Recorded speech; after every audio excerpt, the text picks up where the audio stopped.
Hi hello friends, ಎಲ್ಲರಿಗೂ ಕೂಡ ಮತ್ತೊಮ್ಮೆ ನಮ್ಮ ಒಂದು ತರಗತಿಗಳಿಗೆ ಸ್ವಾಗತ. ನಾನು ನಿಮ್ಮ ಜೀವನ್ ಸರ್ ಕ್ಲಾಸ್ ಹೇಳ್ತಾ ಇರ್ತಕ್ಕಂಥದ್ದು.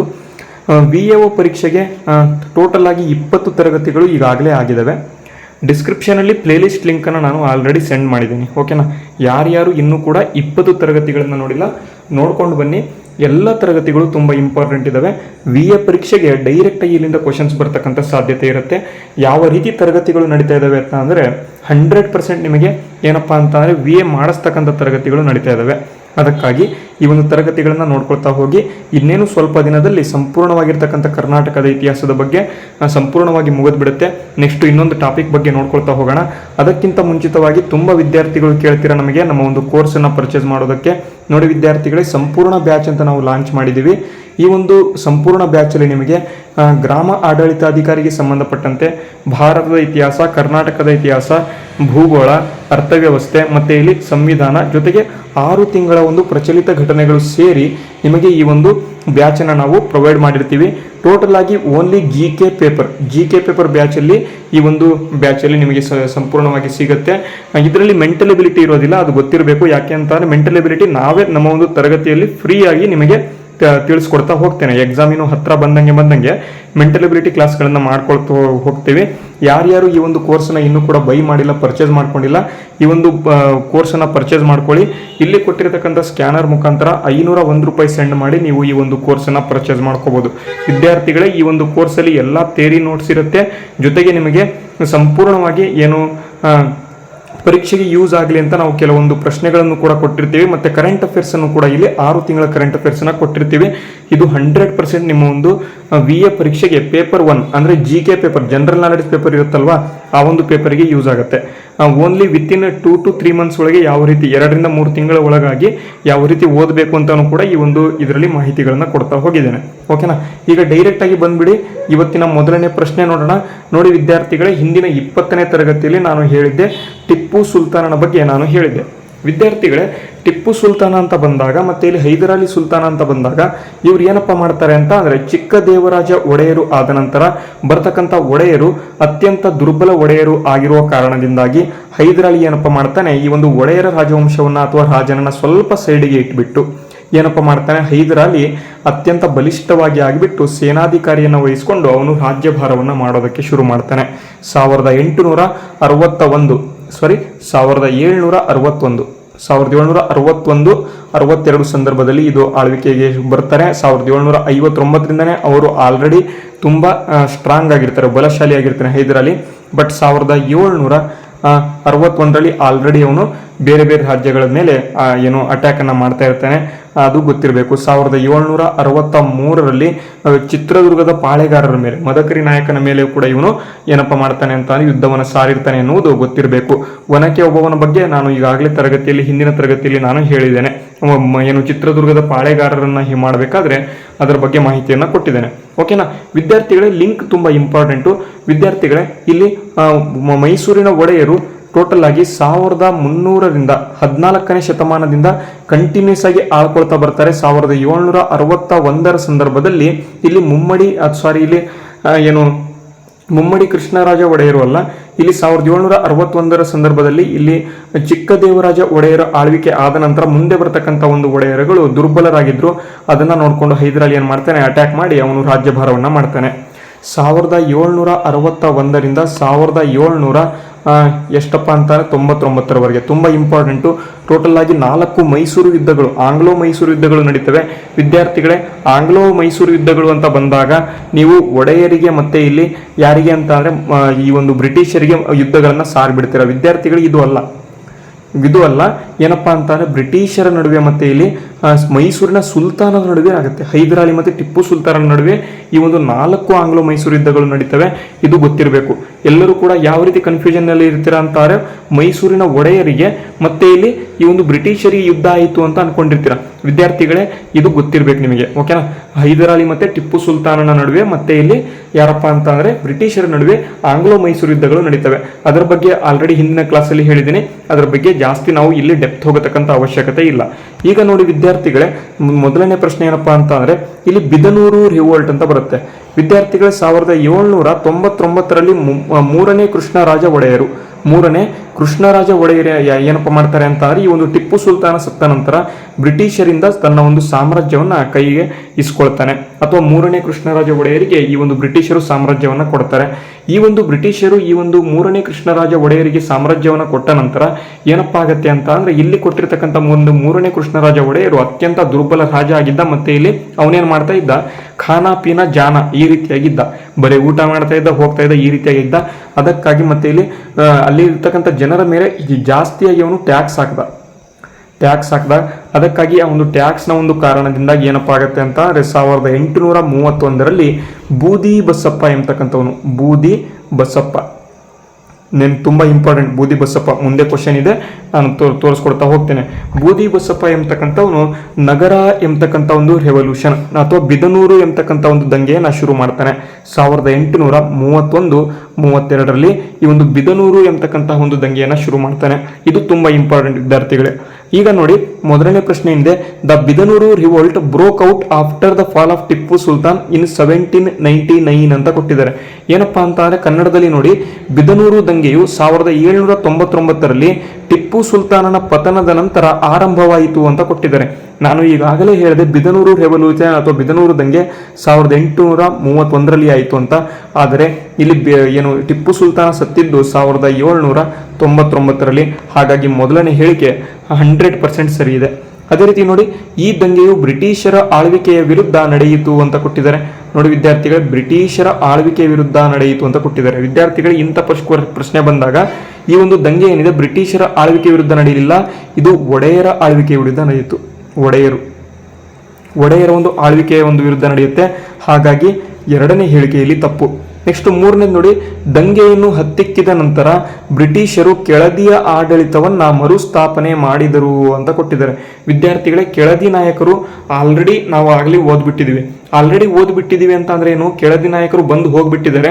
ಈ ಒಂದು ದಂಗೆಯನ್ನು ಹತ್ತಿಕ್ಕಿದ ನಂತರ ಯಾರಪ್ಪ ಇಲ್ಲಿ ಬರ್ತಾರೆ ಅಂತ ಅಂದ್ರೆ ಕಮಿಷನರ್ಗಳು ಬರ್ತಾರೆ, ಮೈಸೂರಿನ ಕಮಿಷನರ್ಗಳು. ಇಲ್ಲಿ ಕೆಳದಿ ನಾಯಕರು ಬರೋದಿಲ್ಲ, ಕಮಿಷನರ್ಗಳು ಬರ್ತಾರೆ. ಹಾಗಾಗಿ ಇದು ಕೂಡ ತಪ್ಪು. ನೋಡಿ ವಿದ್ಯಾರ್ಥಿಗಳೇ, ಇಲ್ಲಿ ಎರಡನೇ ಹೇಳಿಕೆ ಕೂಡ ತಪ್ಪು, ಮೂರನೇ ಹೇಳಿಕೆ ಕೂಡ ತಪ್ಪು. ಓನ್ಲಿ ಒಂದು ಮಾತ್ರ ಸರಿ. ಬಟ್ ಇಲ್ಲಿ ಆಪ್ಷನ್ ಅಲ್ಲಿ ನಾನು ಎಲ್ಲೂ ಕೂಡ ಕೊಟ್ಟಿಲ್ಲ, 1 ಮತ್ತು 2 ಅಂತ ಕೊಟ್ಬಿಟ್ಟಿದ್ದೀನಿ. ಇದು ತಪ್ಪು ಮಾಡ್ಕೊಂಡ್ಬಿಡಿ ಇದನ್ನ, ಓಕೆನಾ. ಓನ್ಲಿ 1 ರೈಟ್, ಒಂದು ಮಾತ್ರ ಸರಿ, ಓಕೆನಾ. ವಿದ್ಯಾರ್ಥಿಗಳೇ ಗೊತ್ತಿರಲಿ. ಮತ್ತು ಇದನ್ನು ಸ್ಕ್ರೀನ್ಶಾಟ್ ಹೊಡೆದ್ಬಿಟ್ಟು ಎಲ್ಲೋ ನೀವು ಗೂಗಲಲ್ಲಿ ಸರ್ಚ್ ಮಾಡಿಬಿಟ್ಟು ಸರ್ ನೀವು ತಪ್ಪು ಕ್ವಶನ್ ಕೊಟ್ಟಿದ್ದೀರ ಅಂತ ಹೇಳಬಾರ್ದು. ತರಗತಿ ನೋಡಿರ್ತೀರ ಅಲ್ವಾ, ತರಗತಿ ನೋಡಿದಾಗ ಇದು ಗೊತ್ತಾಗಿರುತ್ತೆ. Only 1 is the right answer, ಓಕೆನಾ. ಇಲ್ಲಿ 2 ಕೂಡ ತಪ್ಪು, 3 ಕೂಡ ತಪ್ಪು, ಗೊತ್ತಿರಬೇಕು ವಿದ್ಯಾರ್ಥಿಗಳೇ, ಓಕೆನಾ. ಅದೇ ರೀತಿ ಬನ್ನಿ ಎರಡನೇ ಪ್ರಶ್ನೆಗೆ ಹೋಗೋಣ. ನೋಡಿ, ಮೈಸೂರಿನ ಕಮಿಷನರ್ ಆಡಳಿತದ ಕುರಿತು ಕೆಳಗಿನ ಹೇಳಿಕೆಗಳನ್ನು ಪರಿಗಣಿಸಿ ಅಂತ ಕೊಟ್ಟಿದ್ದಾರೆ. ಮೈಸೂರು ಕಮಿಷನರ್ಗಳು ವಿದ್ಯಾರ್ಥಿಗಳೇ 1831ರಲ್ಲಿ ಬೂದಿ ಬಸಪ್ಪ ಎಂಬತಕ್ಕಂಥವನು ಈ ಒಂದು ಬಿದನೂರು ದಂಗೆಯನ್ನ ಮಾಡಿದ ನಂತರ ಈ ಒಂದು ಬ್ರಿಟಿಷರು ಏನ್ ಮಾಡ್ತಾರೆ, ಮೂರನೇ ಕೃಷ್ಣರಾಜ ಒಡೆಯರನನ್ನ ಸೈಡ್ಗೆ ಇಟ್ಬಿಟ್ಟು ಆ ಒಂದು ಜಾಗದಲ್ಲಿ 1834ರಿಂದ ಕಮಿಷನರ್ಗಳನ್ನು ತೆಗೆದುಕೊಂಡು ಬರ್ತಾರೆ. ಈ ಒಂದು ಕಮಿಷನರ್ಗಳು ಯಾರು ವಿದ್ಯಾರ್ಥಿಗಳೇ, ಬ್ರಿಟಿಷರ ಕಡೆಯಿಂದ ಬರ್ತಕ್ಕಂಥ ಒಂದು ಏನಪ್ಪಾ ಅಂತಾರೆ ಒಬ್ಬರು ರಾಜರ ರೀತಿಯಲ್ಲಿ ಇರ್ತಾರೆ, ಓಕೆನಾ. ಈ ರಾಜರ ರೀತಿಯಲ್ಲಿ ಇರ್ತಕ್ಕಂಥವ್ರು ಈ ಒಂದು ಬ್ರಿಟಿಷರ ಅಥವಾ ಪೋರ್ಚುಗೀಸರಿಂದ ಬರ್ತಕ್ಕಂಥವ್ರು. ಇವರು ಅತ್ಯಂತ ಏನಪ್ಪಾ ಅಂತ ತುಂಬಾ ಓದಿರ್ತಾರೆ, ತುಂಬಾ ಗೊತ್ತಿರುತ್ತೆ ಇವರಿಗೆ. ಅದಕ್ಕಾಗಿ ಇವರನ್ನ ಕಮಿಷನರ್ಗಳು ಅಂತ ಕರೀತಾರೆ. ಕಮಿಷನರ್ ಅಂತ ಅಂದ್ರೆ ನಾವು ಈಗ ಡಿಸ್ಟ್ರಿಕ್ಟ್ ಕಮಿಷನರ್ ಅಂತ ಓದಿರ್ತೀವಲ್ವಾ, ಈ ರೀತಿಯಾಗಿ ಕಮಿಷನರ್ಗಳನ್ನ ಯಾರು ಅಪಾಯಿಂಟ್ ಮಾಡ್ತಾರೆ, ಈ ಒಂದು 1831ರಲ್ಲಿ ಲಾರ್ಡ್ ವಿಲಿಯಂ ಬೆಂಟಿಂಕ್, ಇದ್ರ ಬಗ್ಗೆ ಪ್ರಶ್ನೆ ಕೇಳ್ತಾರೆ, ನೆನ್ಪಿಟ್ಕೊಳ್ಳಿ. ಲಾರ್ಡ್ ವಿಲಿಯಂ ಬೆಂಟಿಂಕ್ ಎಂಬತಕ್ಕಂಥ ಒಂದು ಏನಪ್ಪಾ ಅಂತ ಅಂದ್ರೆ ಗವರ್ನರ್ ಜನರಲ್ ಈ ಒಂದು ಕಮಿಷನರ್ಗಳನ್ನ ಏನಪ್ಪಾ ಮಾಡ್ತಾನೆ ಅಂತ ಅಂದ್ರೆ ಅಪಾಯಿಂಟ್ ಮಾಡ್ಕೊಳ್ತಾ ಬರ್ತಾನೆ. ತುಂಬಾ ಇಂಪಾರ್ಟೆಂಟ್ ವಿದ್ಯಾರ್ಥಿಗಳೇ. ಈಗ ನೋಡಿ ಮೊದಲನೇ ಈಗ ಪ್ರಶ್ನೆಗೆ ಬರೋಣ. ಮೂರನೇ ಕೃಷ್ಣರಾಜ ಒಡೆಯರು ಅವರ ಕಾಲದಲ್ಲಿ ಮೈಸೂರಿನಲ್ಲಿ ಕಮಿಷನರ್ ಆಡಳಿತವನ್ನ ಆರಂಭ ಮಾಡಿದರು ಅಂತ ಕೊಟ್ಟಿದ್ದಾರೆ. ನಾನು ಈಗಾಗಲೇ ಹೇಳಿದೆ 1831ರಲ್ಲಿ ಈ ಒಂದು ಮೂರನೇ ಕೃಷ್ಣರಾಜ ಒಡೆಯರನ್ನ ತೆಗೆದುಬಿಟ್ಟು ಇಲ್ಲಿ ಕಮಿಷನರ್ ಆಡಳಿತ ಬರುತ್ತೆ ಅಂತ ಮೊದಲನೇ ಹೇಳಿಕೆ ಸರಿ ಇದೆ. ಮತ್ತೆ ಇಲ್ಲಿ ಇದು 1831ರಿಂದ 1881ರವರೆಗೆ ಜಾರಿಯಲ್ಲಿತ್ತು ಅಂತ ಕೊಟ್ಟಿದ್ದಾರೆ. ತುಂಬಾ ಇಂಪಾರ್ಟೆಂಟ್ ವಿದ್ಯಾರ್ಥಿಗಳೇ. 1881ರಲ್ಲಿ ಲಾರ್ಡ್ ರಿಪ್ಪನ್ ಎಂಬತಕ್ಕಂಥ ವ್ಯಕ್ತಿ ಏನ್ ಮಾಡ್ತಾನೆ, ಈ ಒಂದು ಕಮಿಷನರ್ಗಳನ್ನ ತೆಗೆದುಬಿಟ್ಟು ಮತ್ತೆ ಈ ಒಂದು ಏನು ಪ್ರದೇಶವನ್ನ ಮೈಸೂರಿನ ಒಂದು ಒಡೆಯರಿಗೆ ಮತ್ತೆ ವಾಪಸ್ ಕೊಡ್ತಾನೆ. ಆವಾಗ ಯಾರಪ್ಪ ಅಂತ ಅಂದ್ರೆ ಚಾಮರಾಜ ಒಡೆಯರು 10ನೇ ಚಾಮರಾಜ ಒಡೆಯರ ಕೈಗೆ ಈ ಒಂದು ಮೈಸೂರು ರಾಜ್ಯವನ್ನು ವಾಪಸ್ ಕೊಡ್ತಾರೆ. ಇದು ಕೂಡ ತುಂಬಾ ಇಂಪಾರ್ಟೆಂಟು. ಹಾಗಾಗಿ ಎರಡನೇ ಹೇಳಿಕೆ ಕೂಡ ಸರಿ. ಮತ್ತೆ ಇಲ್ಲಿ ಮೂರನೇ ಹೇಳಿಕೆ ನೋಡಿ, ಈ ಅವಧಿಯಲ್ಲಿ ಮೈಸೂರನ್ನು ಬ್ರಿಟಿಷ್ ಕಮಿಷನರ್ಗಳು ನೇರವಾಗಿ ಆಡಳಿತವನ್ನ ನಡೆಸಿದರು ಅಂತ ಕೊಟ್ಟಿದ್ದಾರೆ. ಇದು ಕೂಡ ಸರಿ. ಹಾಗಾಗಿ option D is the right answer. ಅರ್ಥ ಆಯ್ತಾ ಎಲ್ರಿಗೂ? ನೋಡಿ, ಅರ್ಥ ಆಗಲೇಬೇಕು. ಏನಾದರೂ ಅರ್ಥ ಆಗ್ತಿಲ್ಲ ಅಂತಂದ್ರೆ ಕಮೆಂಟ್ ಮಾಡಬೇಕು. ಏನಾದರೂ ಗೊತ್ತಾಗ್ತಿಲ್ಲ ಅಂತಂದ್ರೆ ಕಮೆಂಟ್ ಮಾಡಿ. ನಿಮಗೆ ಗೊತ್ತಾಗಲಿಲ್ಲ ಅಂತಂದರೆ ನನಗೆ ಏನು ಕೂಡ ಗೊತ್ತಾಗೋದಿಲ್ಲ. ನಾನು ಲೈವ್ ತರಗತಿ ಅಂತೂ ಮಾಡ್ತಾ ಇಲ್ಲ, ಬಟ್ ಕಮೆಂಟ್ ಮಾಡಿದರೆ ಮತ್ತೆ ವಿಡಿಯೋಗೆ ಲೈಕ್ ಮಾಡಿದರೆ ನಮಗೂ ಕೂಡ ಏನಾಗುತ್ತೆ ಅಂತಂದರೆ ಸಪೋರ್ಟ್ ಮಾಡೋ ರೀತಿ ಸಿಗುತ್ತೆ. ನಾವು ಹೆಚ್ಚಿನದಾಗಿ ಮುಂದೆ ಬರ್ತಕ್ಕಂಥ ತರಗತಿಗಳನ್ನು ತೆಗೆದುಕೊಂಡು ಬರ್ತೀವಿ. ಅದಕ್ಕಾಗಿ ಏನು ಮಾಡಬೇಕು, ನೀವು 100% ಕಮೆಂಟ್ ಮಾಡಬೇಕು. ನೋಡಿ ವಿದ್ಯಾರ್ಥಿಗಳೇ, ಈಗ ಎರಡನೇ ಪ್ರಶ್ನೆಯನ್ನು ನಾನು ಈಗಾಗಲೇ ಹೇಳಿದ್ದೀನಿ. ಈಗ ಡೈರೆಕ್ಟಾಗಿ ಮೂರನೇ ಪ್ರಶ್ನೆಗೆ ಬಂದ್ಬಿಡೋಣ. ನೋಡಿ, ಮೂರನೇ ಪ್ರಶ್ನೆ ಏನಿದೆ, ಈ ಒಂದು ಕಮಿಷನರ್ಗಳ ಒಂದು ಆಳ್ವಿಕೆ ಅಂತ ಬಂದಾಗ 1834ರಲ್ಲಿ ಮಾರ್ಕ್ ಕಬ್ಬನ್ ಎಂಬತಕ್ಕಂಥ ವ್ಯಕ್ತಿ, ಎಲ್ಲರೂ ಕೂಡ ಕಬ್ಬನ್ ಪಾರ್ಕ್ ಅನ್ನ ಕೇಳಿರ್ತೀರ. ಬೆಂಗಳೂರಿನಲ್ಲಿ ಇರತಕ್ಕಂಥ ಒಂದು ಕಬ್ಬನ್ ಪಾರ್ಕ್. ಈ ಒಂದು ಬೆಂಗಳೂರಿನಲ್ಲಿ ಇರತಕ್ಕಂಥ ಒಂದು ಕಬ್ಬನ್ ಪಾರ್ಕ್ ಯಾರ ಒಂದು ಹೆಸರು ಮೇಲಿದೆ ಅಂತ ಅಂದ್ರೆ, ಈ ಒಂದು ಮೈಸೂರಿನ ಒಂದು ಕಮಿಷನರ್ ಆಗಿರ್ತಕ್ಕಂಥ ಮೊದಲನೇ ಮಾರ್ಕ್ ಕಬ್ಬನ್ ಎಂಬತಕ್ಕಂಥ ಒಂದು ಇವನ ಹೆಸರಿನ ಮೇಲೆ ಈ ಒಂದು ಏನಪ್ಪಾ ಅಂತಾರೆ ಕಬ್ಬನ್ ಪಾರ್ಕ್ ಅನ್ನ ಇಡಲಾಗಿದೆ. ಇದರ ಬಗ್ಗೆ ಪ್ರಶ್ನೆ ಕೇಳಿದರೆ ನೋಡಿ, ಇವಾಗ ಮಾರ್ಕ್ ಕಬ್ಬನ್ ಏನಿದ್ದಾನೆ ಮೈಸೂರಿನ ಕಮಿಷನರ್ ಆಗಿದ್ದನು ಅಂತ ಕೊಟ್ಟಿದ್ದಾರೆ. ಮೊದಲನೇ ಹೇಳಿಕೆ ಸರಿ ಇದೆ. ಇವನು 1834ರಿಂದ 1860ರವರೆಗೆ ಕಮಿಷನರ್ ಆಗ್ತಾನೆ. ಓಕೆನಾ. ನೆಕ್ಸ್ಟ್ 61ರವರೆಗೆ ಅಂತ ಕೊಟ್ಟಿದ್ದಾರೆ. ಇದು ಕೂಡ ಸರಿ. ಅವರು 1834ರಿಂದ 1861ರವರೆಗೆ ಕಮಿಷನರ್ ಆಗಿ ಸೇವೆಯನ್ನು ಸಲ್ಲಿಸಿದರು. ನೆಕ್ಸ್ಟ್ 1861ರಿಂದ ನೆಕ್ಸ್ಟ್ 1870ರವರೆಗೆ ಯಾರಪ್ಪ ಬರ್ತಾರೆ ಅಂತ ಅಂದ್ರೆ ಲೂಯಿಸ್ ಬೌರಿಂಗ್ ಎಂಬತಕ್ಕಂಥವನು. ಇವನೇನು ತುಂಬಾ ಇಂಪಾರ್ಟೆಂಟ್ ಅಲ್ಲ, ಬಟ್ ತುಂಬಾ ಇಂಪಾರ್ಟೆಂಟ್ ಕೂಡ ಇವನು ಕೂಡ. ಲೂಯಿಸ್ ಬೌರಿಂಗ್ ಎಂಬತಕ್ಕಂಥವನು, ಇವನ ಬಗ್ಗೆ ಕೂಡ ಪ್ರಶ್ನೆ ಬರುತ್ತೆ, ನೆನ್ಪಿಟ್ಕೋಬೇಕು. ನೆಕ್ಸ್ಟ್ ಮೂರನೇ ಹೇಳಿಕೆ ನೋಡಿ, ಬೆಂಗಳೂರಿನ ಒಂದು ಮಾರ್ಕ್ ಕಬ್ಬನ್ ಉದ್ಯಾನವನ ಏನಿದೆ ಇವರ ಒಂದು ಹೆಸರನ್ನ ಇಡಲಾಗಿದೆ ಅಂತ ಕೊಟ್ಟಿದ್ದಾರೆ. ಇದು ಕೂಡ ಸರಿ. ಓಕೆನಾ. ಹಾಗಾಗಿ option D is the right answer. ಅರ್ಥ ಆಯ್ತಾ? ಅರ್ಥ ಆಗಲೇಬೇಕು. ಅರ್ಥ ಆಗಲಿಲ್ಲ ಅಂತಂದ್ರೆ ಏನು ಮಾಡಬೇಕು, ಕಮೆಂಟ್ ಮಾಡಬೇಕು. ಕಮೆಂಟ್ ಮಾಡಲಿಲ್ಲ ಅಂತಂದ್ರೆ ಏನು ಮಾಡ್ತೀರಾ, ಸುಮ್ಮನೆ ಸೋತೋಗ್ತೀರಾ ಎಕ್ಸಾಮ್ಸಿಂದ. ಓಕೆನಾ. ಎಲ್ಲರೂ ಕೂಡ ಅರ್ಥ ಮಾಡ್ಕೊಂಡು ಓದ್ಕೊಳ್ಳಿ. 100% ಎಕ್ಸಾಮನ್ನು ಕ್ಲಿಯರ್ ಮಾಡ್ಬೋದು. ಈಗ ಬನ್ನಿ, ಮುಂದಿನ ಪ್ರಶ್ನೆ ಏನಿದೆ, ಲೂಯಿಸ್ ಬೋರಿಂಗ್ ಎಂಬತಕ್ಕಂಥವನು ಏನಪ್ಪ ಮಾಡ್ತಾನೆ ಅಂತ ಅಂದ್ರೆ ಮಾರ್ಕ್ ಕಬ್ಬನ್ ಅವರ ನಂತರ ಮೈಸೂರಿನ ಕಮಿಷನರ್ ಆದರು ಅಂತ ಕೊಟ್ಟಿದ್ದಾರೆ. ಲೂಯಿಸ್ ಬೋರಿಂಗ್ ಎಂಬತಕ್ಕಂಥವರು ಮಾರ್ಕ್ ಕಬ್ಬನ್ ಅವರ ನಂತರ ಮೈಸೂರು ಕಮಿಷನರ್ ಆದರು ಅಂತ ಕೊಟ್ಟಿದ್ದಾರೆ. ಮೊದಲನೇ ಹೇಳಿಕೆ ಸರಿ ಇದೆ. ಅದೇ ರೀತಿ ಅವರು ಶಿಕ್ಷಣ ಮತ್ತು ಸಾರ್ವಜನಿಕ ಕಾಮಗಾರಿಗಳಿಗೆ ಉತ್ತೇಜನವನ್ನ ನೀಡಿದರು ಅಂತ ಕೊಟ್ಟಿದ್ದಾರೆ. ಎರಡನೇ ಹೇಳಿಕೆ ಕೂಡ ಸರಿ. ಯಾಕಪ್ಪ ಅಂತಾರೆ, ಬೆಂಗಳೂರಿನ ಒಂದು ಸೆಂಟ್ರಲ್ ಕಾಲೇಜ್ ಏನಿದೆ, ಬೆಂಗಳೂರಿನ ಸೆಂಟ್ರಲ್ ಕಾಲೇಜ್ ಯಾರಪ್ಪ ಸ್ಥಾಪನೆ ಮಾಡಿದ್ರು ಅಂತ ಅಂದ್ರೆ ಇವರೇ, ಅಂದ್ರೆ ಏನಪ್ಪಾ ಅಂತಾರೆ ಲೂಯಿಸ್ ಬೋರಿಂಗ್ ಎಂಬತಕ್ಕಂಥವರು 1863ರಲ್ಲಿ ಬೆಂಗಳೂರಿನ ಸೆಂಟ್ರಲ್ ಕಾಲೇಜನ್ನು ತೆರೀತಾರೆ. ಅದಕ್ಕಾಗಿ ಇವರು ಕೂಡ ಶಿಕ್ಷಣ ಮತ್ತು ಸಾರ್ವಜನಿಕ ಕಾಮಗಾರಿಗೆ ಉತ್ತೇಜನ ನೀಡಿದರು ಅಂತ ಹೇಳಿದ್ದಾರೆ. ಹಾಗಾಗಿ ಎರಡನೇ ಹೇಳಿಕೆ ಸರಿ. ಅದೇ ರೀತಿ ಮೂರನೇ ಹೇಳಿಕೆ ನೋಡಿ, ಅವರು ಮೈಸೂರಿನ ಕೊನೆಯ ಕಮಿಷನರ್ ಆಗಿದ್ದರು. ನೋಡಿ ವಿದ್ಯಾರ್ಥಿಗಳೇ, 1870ರಲ್ಲಿ ಈ ಒಂದು ಕಮಿಷನರ್ ಏನು ಮಾರ್ಕ್ ಏನಪ್ಪಾ ಅಂತಂದ್ರೆ ಈ ಒಂದು ಲೂಯಿಸ್ ಬೋರಿಂಗ್ ಎಂಬತಕ್ಕಂಥವನು ಕಮಿಷನರ್ ಆಳ್ವಿಕೆಯನ್ನು ಮುಗಿಸ್ತಾನೆ. ಬಟ್ ಈ ಒಂದು ಕಮಿಷನರ್ ಆಳ್ವಿಕೆ ಮುಗಿದಿದ್ದು 1881. ಹಾಗಾದ್ರೆ ಅವನು ಕೊನೆಯ ಕಮಿಷನರ್ ಆಗಿರೋದಿಲ್ಲ. ಹಾಗಾಗಿ ಮೂರನೇ ಹೇಳಿಕೆ ಏನಿದೆ ಅದು ತಪ್ಪು. ಹಾಗಾಗಿ 1 ಮತ್ತು 2 option A is the right answer. ಅರ್ಥ ಆಯ್ತಾ? ಅರ್ಥ ಆಗಿಲ್ಲ ಅಂತಂದ್ರೆ ಕಮೆಂಟ್ ಮಾಡಿ. ಈಗ ವಿದ್ಯಾರ್ಥಿಗಳು ಇನ್ನೊಂದು ಏನಪ್ಪಾ ಅಂತಂದ್ರೆ ಒಂದು ಸ್ಮಾಲ್ ಬ್ಯಾಚ್ ಲಾಂಚ್ ಮಾಡಿದ್ದೀನಿ. ಏನಪ್ಪಾ ಅಂತ ಅಂದ್ರೆ ಟೆಸ್ಟ್ ಬ್ಯಾಚ್ ಅಂತ. ಈ ಒಂದು ಟೆಸ್ಟ್ ಬ್ಯಾಚ್ ಅಲ್ಲಿ ನಿಮಗೆ ಕರ್ನಾಟಕ ಎಕ್ಸಾಮಿನೇಷನ್ ಅಥಾರಿಟಿಗೆ ನಾನು ಈಗಾಗಲೇ ಏನು ತರಗತಿಯನ್ನ ಮಾಡಿದ್ದೇನೆ, ಇಂಥ ಒಂದು ಪ್ರಶ್ನೆಗಳು ಮಾಡಿದ್ದೇನೆ. ಈ ಒಂದು ಪ್ರಶ್ನೆಗಳು ಏನು ಸಂಪೂರ್ಣವಾಗಿ ಆಗಿರ್ತಕ್ಕಂಥ ಒಂದು 20 ತರಗತಿಗಳ ಪ್ರಶ್ನೆಗಳನ್ನ ನಾನು ಒಂದೇ ಕಡೆ ಕಲೆ ಹಾಕಿ, ಅಂದ್ರೆ ಮುಂದೆ ಬರ್ತಕ್ಕಂಥ ಎಲ್ಲ ಪ್ರಶ್ನೆಗಳನ್ನು ಕೂಡ ಅದೇ PDF ಅಲ್ಲಿ ಮಾಡ್ತೀನಿ. ಆ ಒಂದು PDF ಅನ್ನ ನಿಮಗೆ ಕೊಡುವಂತ ಒಂದು ಪ್ರಯತ್ನ. ಯಾಕಪ್ಪ ಅಂತಂದ್ರೆ ತುಂಬಾ ವಿದ್ಯಾರ್ಥಿಗಳು ಈ ಒಂದು ಕ್ಲಾಸ್ ನ ಒಂದು PDF ಬೇಕು ಅಂತ ಕೇಳ್ತಾ ಇದ್ರಿ.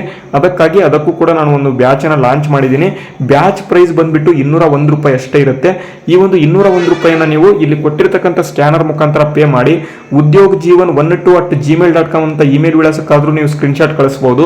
ಇಲ್ಲ ಅಂತ ಅಂದ್ರೆ ಟೆಲಿಗ್ರಾಮ್ ಐಡಿ ಇದೆ, ಜೀವನ್ ನಾಯಕ್ ಅಂತ ಟೆಲಿಗ್ರಾಮ್ ಐಡಿ ಇದೆ. ಓಕೆನಾ. ಸೇಮ್ ಇದೇ ರೀತಿ ಸರ್ಚ್ ಮಾಡಿ ನೀವು ಡೈರೆಕ್ಟ್ ಆಗಿ ನಮಗೆ ಮೆಸೇಜ್ ಮಾಡಬಹುದು, ಏನಾದರೂ ಗೊತ್ತಾಗಲಿಲ್ಲ ಅಂತ ಅಂದ್ರೆ. ಓಕೆನಾ. ಇದು ಬ್ಯಾಚ್ ಕೂಡ ತುಂಬಾ ಇಂಪಾರ್ಟೆಂಟ್ ಆಗಿರುತ್ತೆ. ನಿಮಗೆ VA ಪರೀಕ್ಷೆಗೆ ತುಂಬಾ ಇಂಪಾರ್ಟೆಂಟ್ ಆಗಿರ್ತಕ್ಕಂಥ ಬ್ಯಾಚ್ ಇವುಗಳು. ನೋಡಿ, 501 ರೂಪಾಯಿನ ಒಂದು GK ಬ್ಯಾಚು ಮತ್ತೆ 201 ರೂಪಾಯಿನ ಒಂದು ಟೆಸ್ಟ್ ಬ್ಯಾಚು, ಈ 2 ಬ್ಯಾಚ್ ಇದ್ರೆ ಸಾಕು.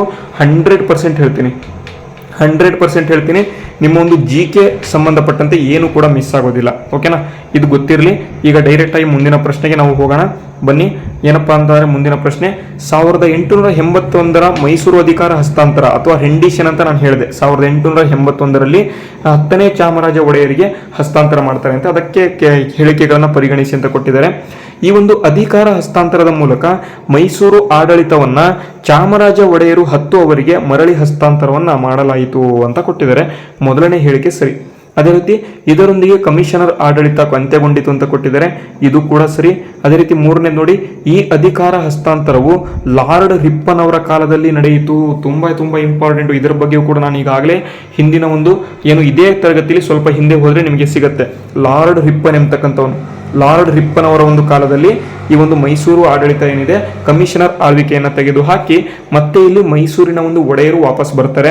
10ನೇ ಚಾಮರಾಜ ಒಡೆಯರ ಕೈಗೆ ಈ ಒಂದು ಏನಪ್ಪಾ ಅಂತ ಮೈಸೂರಿನ ಆಳ್ವಿಕೆಯನ್ನು ಕೊಡ್ತಾ ಹೋಗ್ತಾರೆ. ಇದು ಕೂಡ ಗೊತ್ತಿರಬೇಕು. ಹಾಗಾಗಿ ಇಲ್ಲೂ ಕೂಡ option D is the right answer, option D. ಅದೇ ರೀತಿ ಬನ್ನಿ ಮುಂದಿನ ಪ್ರಶ್ನೆ ಏನಿದೆ ನೋಡೋಣ. ನೋಡಿ, ಬೆಂಗಳೂರಿನ ಸೆಂಟ್ರಲ್ ಕಾಲೇಜಿಗೆ ಸಂಬಂಧಪಟ್ಟಂತೆ ಕೆಳಗಿನ ಹೇಳಿಕೆಗಳನ್ನ ಪರಿಗಣಿಸಿ ಅಂತ ಕೊಟ್ಟಿದ್ದಾರೆ. ವಿದ್ಯಾರ್ಥಿಗಳೇ, 1863ರಲ್ಲಿ ಏನಪ್ಪಾ ಅಂತಾರೆ ಲೂಯಿಸ್ ಬೌರಿಂಗ್ ಎಂಬತಕ್ಕಂಥ ಒಂದು ಕಮಿಷನರ್, ಬ್ರಿಟಿಷ್ ಕಮಿಷನರ್ ಏನ್ ಮಾಡ್ತಾನೆ, ಬೆಂಗಳೂರಿನಲ್ಲಿ ಸೆಂಟ್ರಲ್ ಕಾಲೇಜನ್ನ ಶುರು ಮಾಡ್ತಾನೆ. ಅದರ ಬಗ್ಗೆ ಇಲ್ಲಿ ಕೊಟ್ಟಿದ್ದಾರೆ. ಈ ಕಾಲೇಜು ಮೈಸೂರು ಬ್ರಿಟಿಷ್ ಕಮಿಷನರ್ ಆಡಳಿತದ ಅವಧಿಯಲ್ಲಿ ಆರಂಭವಾಯಿತು ಅಂತ ಕೊಟ್ಟಿದ್ದಾರೆ. ಈಗಾಗಲೇ ಹೇಳಿದ್ದೀನಿ, ಸರಿ ಇದೆ. ಕರ್ನಾಟಕದ ಪಾಶ್ಚಾತ್ಯ ಶಿಕ್ಷಣದ ಪ್ರಸಾರದಲ್ಲಿ ಇದು ಮಹತ್ವದ ಪಾತ್ರ ವಹಿಸಿತು. ಅಂದ್ರೆ it played an important role in spread of western education in Karnataka ಅಂತ. ಅದೇ ರೀತಿ ಮೂರನೇ ಹೇಳಿಕೆ ನೋಡಿ, ಮೈಸೂರು ವಿಶ್ವವಿದ್ಯಾಲಯ ಸ್ಥಾಪನೆಯಾದ ನಂತರ ಈ ಕಾಲೇಜು ಸ್ಥಾಪನೆಯಾಯಿತು ಅಂತ ಕೊಟ್ಟಿದ್ದಾರೆ. ಮೂರನೇ ಹೇಳಿಕೆ ಏನಿದು? ಮೂರನೇ ಹೇಳಿಕೆ ತಪ್ಪು ಅಂತ. ತಪ್ಪು ಯಾಕಪ್ಪ ಅಂತ ಅಂದ್ರೆ ಮೈಸೂರು ವಿಶ್ವವಿದ್ಯಾಲಯ ಈ ಒಂದು ಬೆಂಗಳೂರು ಸೆಂಟ್ರಲ್ ಕಾಲೇಜ್ ಸ್ಥಾಪನೆ ಆದ ನಂತರ ಸ್ಥಾಪನೆ ಆಗಿದ್ದು. ಓಕೆನಾ, 1914ರಲ್ಲಿ ಏನಪ್ಪಾ ಅಂತಾರೆ ಸರ್ ಎಂ ವಿಶ್ವೇಶ್ವರಯ್ಯ ಏನಿರ್ತಾರೆ ಅವರು ಸ್ಥಾಪನೆಯನ್ನ ಮಾಡ್ತಾರೆ. ಹಾಗಾಗಿ ಮೂರನೇ ಹೇಳಿಕೆ ತಪ್ಪು. ಹಾಗಾಗಿ 1 ಮತ್ತು 2 ಮಾತ್ರ ಸರಿ. ವಿದ್ಯಾರ್ಥಿಗಳಿಗೆ ಯಾವ ರೀತಿ ಅನಿಸ್ತಾ ಇದೆ ಕ್ಲಾಸು ಎಲ್ಲರೂ ಕೂಡ ನೀವು ಕಾಮೆಂಟ್ ಮಾಡಬೇಕು. ಓಕೆನಾ, ಈಗ ಬನ್ನಿ ಮುಂದಿನ ಪ್ರಶ್ನೆ ನೋಡೋಣ. ನೋಡಿ, ಮುಂದಿನ ಪ್ರಶ್ನೆ ಏನಿದೆ, ಹೊಸ ಕ್ರಿಮಿನಲ್ ಕಾನೂನುಗಳಿಗೆ ಸಂಬಂಧಪಟ್ಟಂತೆ ಹೇಳಿಕೆಗಳನ್ನು ಪರಿಗಣಿಸಿ ಅಂತ ಕೊಟ್ಟಿದ್ದಾರೆ. 1862 ಮತ್ತೆ 1863ರಲ್ಲಿ ಈ ಒಂದು ಲೂಯಿಸ್ ಬೌರಿಂಗ್ ಎಂಬತಕ್ಕಂಥ ಒಂದು ಬ್ರಿಟಿಷ್ ಕಮಿಷನರ್ ಏನ್ ಮಾಡ್ತಾನೆ, ಈ ಒಂದು IPC ಮತ್ತೆ CRPC ಎಂಬತಕ್ಕಂಥದನ್ನ ಜಾರಿಗೆ ತೆಗೆದುಕೊಂಡು ಬರ್ತಾನೆ. Criminal procedure code, Indian penal code ಅಂತ ತೆಗೆದುಕೊಂಡು ಬರ್ತಾನೆ. ಆ ಒಂದು ಇಂಡಿಯನ್ ಪೀನಲ್ ಕೋಡ್ ಮತ್ತು CRPC ಏನಿದಾವೆ ಅದನ್ನ 2023ರಲ್ಲಿ ಏನಪ್ಪಾ ಮಾಡ್ತಾರೆ ಅಂತ ಕ್ಯಾನ್ಸಲ್ ಮಾಡಿಬಿಟ್ಟು ಈಗ ಭಾರತೀಯ ನ್ಯಾಯ ಸಂಹಿತೆ, ಭಾರತೀಯ ನಾಗರಿಕ ಸುರಕ್ಷಾ ಸಂಹಿತೆ ಅಂತ ಜಾರಿಗೆಯನ್ನು ತೆಗೆದುಕೊಂಡು ಬರ್ತಾರೆ. ಅದಕ್ಕೆ ಸಂಬಂಧಪಟ್ಟಂತೆ ಹೇಳಿಕೆ ಇದೆ ನೋಡಿ. ಭಾರತೀಯ ನ್ಯಾಯ ಸಂಹಿತೆ 2023 ಇದು ಭಾರತೀಯ ದಂಡ ಸಂಹಿತೆ IPCಯನ್ನು ಬದಲಿಸಿದೆ ಅಂತ ಕೊಟ್ಟಿದ್ದಾರೆ. ಮೊದಲನೇ ಹೇಳಿಕೆ ಸರಿ. ಭಾರತೀಯ ನಾಗರಿಕ ಸುರಕ್ಷಾ ಸಂಹಿತೆ ಇದೇನಿದೆ 2023 ಇದು ಅಪರಾಧ ಪ್ರಕ್ರಿಯಾ ಸಂಹಿತೆ ಅಂದ್ರೆ ಕ್ರಿಮಿನಲ್ ಪ್ರೊಸೀಜರ್ ಕೋಡ್ ಅನ್ನ ಬದಲಿಸಿದೆ ಅಂತ ಕೊಟ್ಟಿದ್ದಾರೆ. ಇದು ಕೂಡ ಸರಿ ಇದೆ. ಹಾಗಾಗಿ ನೆಕ್ಸ್ಟ್ ಮೂರನೇ ಹೇಳಿಕೆ ನೋಡಿ, BNS ಮತ್ತೆ BNSS ಎರಡೂ ಕೂಡ 2024 ಜುಲೈ 1ರಂದು ಜಾರಿಗೆ ಬಂದವು ಅಂತ ಕೊಟ್ಟಿದ್ದಾರೆ. ಇದು ಕೂಡ ಸರಿ.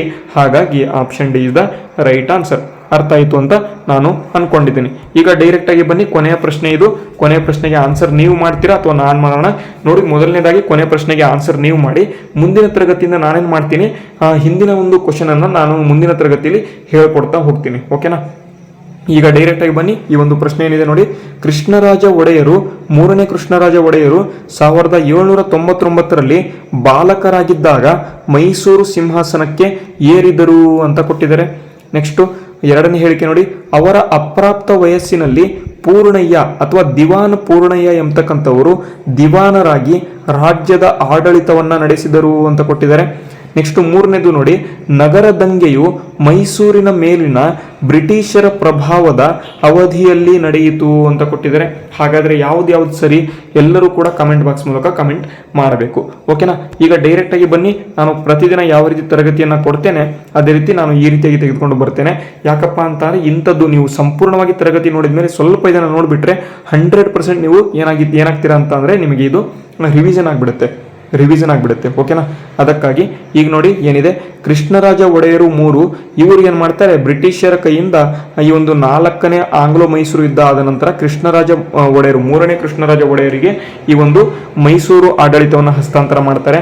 ನೆಕ್ಸ್ಟ್ ಕೃಷ್ಣರಾಜ ಒಡೆಯರು 3ನೇ ಕೃಷ್ಣರಾಜ ಒಡೆಯರು 1799ರಿಂದ 1831ರವರೆಗೆ ಆಳ್ವಿಕೆಯನ್ನು ಮಾಡ್ತಾರೆ. ನೆಕ್ಸ್ಟ್ ಕಮಿಷನರ್ಗಳ ಆಳ್ವಿಕೆ ಬಂದ್ಬಿಡುತ್ತೆ. ಕಮಿಷನರ್ ಆಳ್ವಿಕೆ ಬಂದಾಗ ಮಾರ್ಕ್ ಕಬ್ಬನ್ ಎಂಬತಕ್ಕಂಥವನು 1834ರಿಂದ 1861ರವರೆಗೆ ಆಳ್ವಿಕೆ ಮಾಡ್ತಾನೆ. ಕಬ್ಬನ್ ಪಾರ್ಕ್ ಏನಿದೆ ಅವನ ಹೆಸರು ಇವನ ಹೆಸರ ಮೇಲೆ ನಿಂತಿದೆ.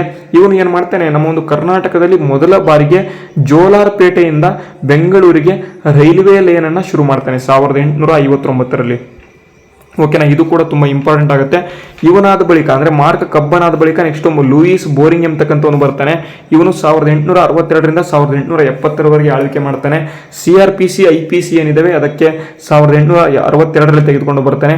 ಪೊಲೀಸ್ ಆಕ್ಟ್ ಎಂಬತಕ್ಕಂಥದ್ದು, ಪೊಲೀಸ್ ಕಾಯ್ದೆಯನ್ನ 1862ರಲ್ಲಿ ಈ ಒಂದು ಬೋರಿಂಗ್ ಎಂಬತಕ್ಕಂಥವನು ತೆಗೆದುಕೊಂಡು ಬರ್ತಾನೆ. 1863ರಲ್ಲಿ ಸೆಂಟ್ರಲ್ ಜೈಲನ್ನ ಉದ್ಘಾಟನೆ ಮಾಡ್ತಾನೆ. ಬೆಂಗಳೂರಿನ ಸೆಂಟ್ರಲ್ ಕಾಲೇಜನ್ನ 1864ರಲ್ಲಿ ಸ್ಥಾಪನೆ ಮಾಡ್ತಾನೆ. ಇವೆಲ್ಲವೂ ಕೂಡ ತುಂಬಾ ಇಂಪಾರ್ಟೆಂಟು. ಮತ್ತೆ ಕೊನೆಯ ಒಂದು ಮೈಸೂರು ಕಮಿಷನರ್ ಯಾರು ಅಂತ ಕೇಳಬಹುದು, JD ಗೋರ್ಡಾನ್ ಎಂಬತಕ್ಕಂಥವನು ಕೊನೆಯ ಒಂದು ಮೈಸೂರು ಕಮಿಷನರ್ ಆಗಿರ್ತಾನೆ. ನೆಕ್ಸ್ಟ್ ಇಲ್ಲಿ 1830-31ರಲ್ಲಿ ನಗರ ಎಂಬತಕ್ಕಂಥ ಒಂದು ರೆಬೆಲಿಯನ್ ಅಥವಾ ನಗರ ದಂಗೆ ನಡೆಯುತ್ತೆ, ಬಿದನೂರು ದಂಗೆ. ಬೂದಿ ಬಸಪ್ಪ ಎಂಬತಕ್ಕಂಥವನು ಇದರ ಒಂದು ಏನಪ್ಪ ಆಗಿರ್ತಾನೆ ಅಂತಂದ್ರೆ ಲೀಡರ್ ಆಗಿರ್ತಾನೆ. ನೆಕ್ಸ್ಟ್ ಈ ಒಂದು ನಗರ ದಂಗೆ ನಡೆದಾಗ ಈ ಒಂದು ನಗರ ದಂಗೆಯನ್ನ ಹತ್ತಿಕ್ಕಿದವರು ಯಾರು, ಬ್ರಿಟಿಷರು ಹತ್ತಿಕ್ಕಿದವರು ಯಾರಪ್ಪ ಅಂತ ಕೇಳ್ತಾರೆ, ಲಾರ್ಡ್ ವಿಲಿಯಂ ಬೆಂಟಿಕ್ ಎಂಬತಕ್ಕಂಥವನು ಹತ್ತಿಕ್ತಾನೆ. Mysore under the commissioner administration ಅನ್ನ ತೆಗೆದುಕೊಂಡು ಬರ್ತಾನೆ. ನೆಕ್ಸ್ಟ್ ಕೊನೆಯದಾಗಿ ರೆಂಡಿಷನ್ ಅಂತ ಅಂದ್ರೆ ಮೈಸೂರನ್ನ ವಾಪಸ್ಸು ಚಾಮರಾಜ ಒಡೆಯರು 10ನೇ ಚಾಮರಾಜ ಒಡೆಯರ ಸಂದರ್ಭದಲ್ಲಿ ಈ ಒಂದು ಬ್ರಿಟಿಷರ ಒಂದು ಗವರ್ನರ್ ಯಾರಾಗಿದ್ರು ಅಂತ ಕೇಳ್ತಾರೆ, ಯಾರಪ್ಪ ಅಂತ ಅಂದ್ರೆ ಲಾರ್ಡ್ ರಿಪ್ಪನ್ ಅವರು ಆಗಿದ್ರು. ಅದು ಕೂಡ ತುಂಬಾ ಇಂಪಾರ್ಟೆಂಟು. 10ನೇ ಚಾಮರಾಜ ಒಡೆಯರಿಗೆ ಕೊಡ್ತಾರೆ. ಇದು ಇವತ್ತಿನ ತರಗತಿಗೆ ಸಂಬಂಧಪಟ್ಟಂತ ಮಾಹಿತಿ. ಯಾರಿಗಾದ್ರೂ ಕೋರ್ಸ್ ಬೇಕು ಅಂತಾರೆ ಎಲ್ಲರೂ ಕೂಡ ಕೋರ್ಸ್ ಅನ್ನ ಪರ್ಚೇಸ್ ಮಾಡಿ. ಇನ್ನೊಂದ್ಸರಿ ನಾನು ಏನಪ್ಪಾ ಅಂತ ಅಂದ್ರೆ ಈ ಒಂದು ಸ್ಕ್ಯಾನರ್ ತೋರಿಸ್ತೀನಿ, ಪರ್ಚೇಸ್ ಮಾಡ್ಕೊಳ್ಳಿ. ಡಿಸ್ಕ್ರಿಪ್ಷನ್ ಅಲ್ಲಿ ಟೆಲಿಗ್ರಾಮ್ ಲಿಂಕ್ ಅನ್ನು ಕೂಡ ನಾನು ಆಲ್ರೆಡಿ ಹಾಕಿದ್ದೇನೆ. ಆ ಒಂದು ಟೆಲಿಗ್ರಾಮ್ ಲಿಂಕ್ ಅನ್ನ ಕ್ಲಿಕ್ ಮಾಡಿಕೊಂಡು ನೀವು ಏನಪ್ಪಾ ಅಂತಾರೆ ಕೋರ್ಸ್ ಅನ್ನ ಪರ್ಚೇಸ್ ಮಾಡ್ಕೋಬಹುದು. ಇವತ್ತಿನ ತರಗತಿ ನಿಮಗೆಲ್ಲರಿಗೂ ಕೂಡ ಉಪಯುಕ್ತ ಆಗಿದೆ ಅಂತ ಅನ್ಕೊಂಡಿದ್ದೀನಿ. ಉಪಯುಕ್ತ ಆಗಿದ್ರೆ ವಿಡಿಯೋಗೆ ಲೈಕ್ ಮಾಡಿ, ಶೇರ್ ಮಾಡಿ, ನಿಮ್ಮ ಎಲ್ಲಾ ಸ್ನೇಹಿತರೊಂದಿಗೆ ಶೇರ್ ಮಾಡೋದ್ರ ಮೂಲಕ, ನಮಗೆ ಸಬ್ಸ್ಕ್ರೈಬ್ ಮಾಡೋದ್ರ ಮೂಲಕ ನೀವು ನಮಗೆ ಸಪೋರ್ಟ್ ಮಾಡಬಹುದು. ಓಕೆನಾ, ಇವತ್ತಿನ ತರಗತಿನ ಮುಗಿಸ್ತೇನೆ. ಜೈ ಹಿಂದ್, ವಂದೇ ಮಾತರಂ.